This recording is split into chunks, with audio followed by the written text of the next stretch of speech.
Hi, I'm John Anello, the Service Manager of Safe and Sound Electric, and today I'd like to explain what exactly is a GFI. A GFI, or GFCI as known, stands for Ground Fault Circuit Interrupter. It looks like a regular outlet, but it has two little buttons in the middle. There's a test button and a reset button. And what they do is they are designed to turn off when they detect moisture. They are required in various places in the home, including bathrooms, on the kitchen counter, garages, basements, as well as near swimming pools and any outdoor outlets. There's a few locations in the home which they should never be installed, and that is if you have, in the event that this GFI trips, that it can cause substantial harm. For instance, you should never plug in life-saving equipment into a GFI or a sump pump.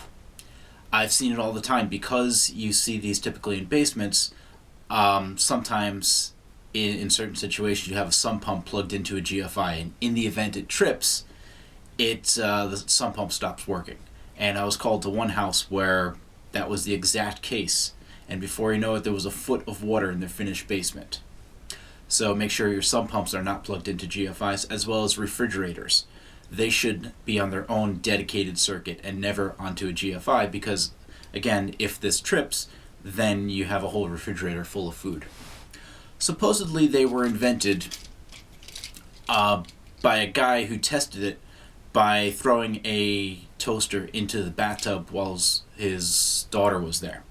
Now, I really don't recommend trying that, but it is a nice little rumor. I couldn't actually confirm it, but certainly makes for a nice story. Now, these GFIs, they do have all kinds of internal parts and some electronics, so they do fail every once in a while. So according to the manufacturer, you're supposed to test these monthly. You test them by pressing in the test button all the way until it clicks, and then after that you press the reset button and see if the power comes back on. If you cannot get it to reset, then there might be a problem with the breaker. What's interesting about these is on the back they actually have two sets of terminals. There's the load and the line. And what that means is this one GFI outlet can be attached to several other outlets. So on your kitchen counter, if one of these fails, it can actually cause all of your kitchen outlets to not work properly. And it's quite common for one to trip for whatever reason, and all of a sudden you can't use your toaster or anything else on your counter. But also, occasionally they do break down after several years, and they do need to be replaced. So in that event, you need to call a licensed electrician to make sure you change that. So I really hope that helps. This is John Anello from Safe and Sound Electric. Thanks.